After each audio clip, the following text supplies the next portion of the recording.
ये हमारे पास गाड़ी है TVS के अपाचे यानी RTR में हमें डिस्क पैड लगाने हैं। भैया बता रहे हैं कि हमारी ब्रेक नहीं लग रही है। भैया ज़रा घुमाओ, आवाज़ आ रही है इसमें से जी, आवाज़ आ रही है और ब्रेक भी नहीं लग रही है सही तरीके से। तो आओ इसको हम खोलते हैं। खोलने के बाद में इसमें देखते हैं क्या दिक्कत है। इसकी हम पहिया को बाहर निकाल रहे हैं।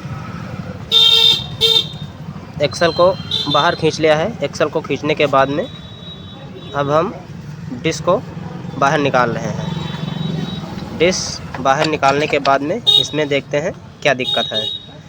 डिस्क पैड में कमी है या कुछ और कमी है।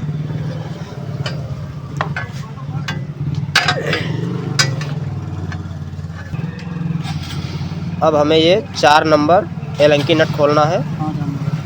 5 नंबर है, 5 नंबर एलंकी नट है। इसको खोलने के बाद में डिस्क पैड को बाहर करेंगे।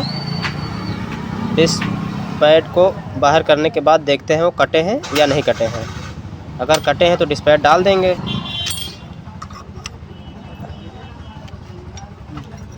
डिस्क पैड निकाल लिए हैं। निकालने के बाद में डिस्क पैड देखो ये पूरी तरह से कट चुके थे। डिस्क पैड में 1% भी माल नहीं बचा है।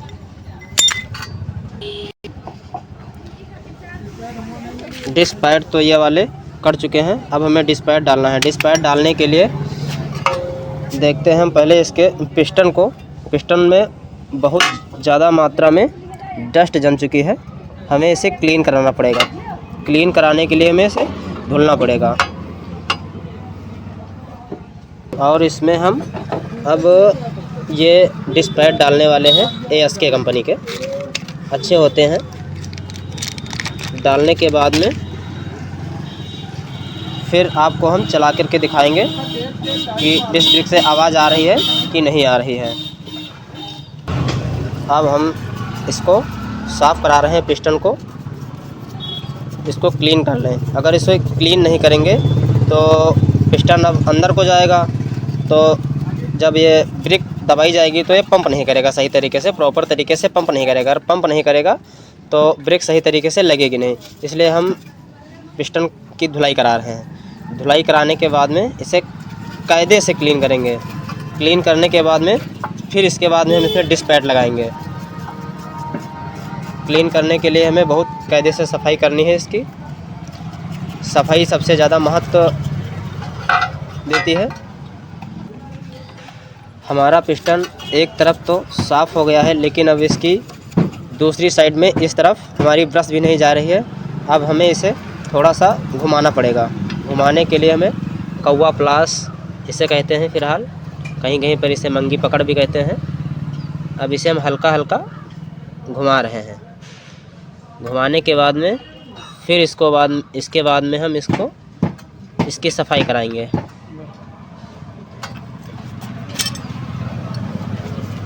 अब इसको और क्लीन कायदे से कर लें, क्योंकि क्लीन होने के बाद में ही ये अच्छे से चलेगी, नहीं तो अच्छे तरीके से डिस्क काम नहीं करेगी। अब ये प्रॉपर तरीके से साफ़ हो गई है। साफ़ करने के बाद में अब इसके पिस्टन को हम थोड़ा सा और घुमा के थोड़ा सा और साफ़ कर लें। साफ़ करने के बाद में फिर इसको हम और आगे बताते हैं क्या करना है।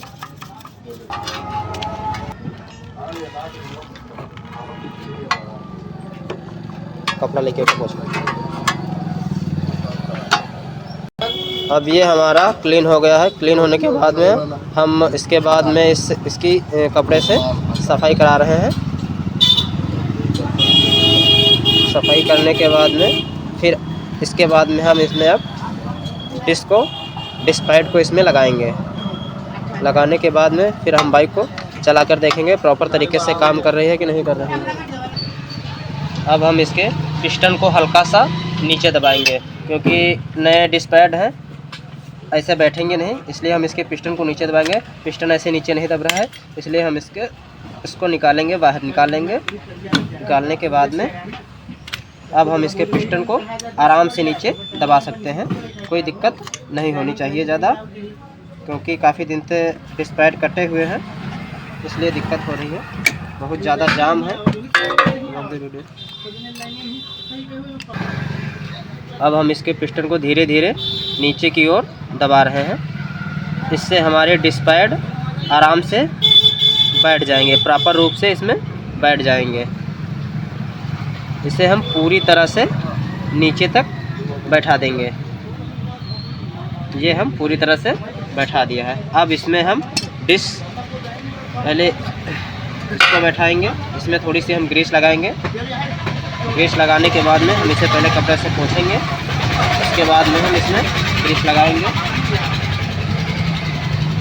किसी भी प्रकार की हमें दिक्कत ना हो कोई भी, इसलिए हम इसमें ग्रीस का इस्तेमाल करते हैं।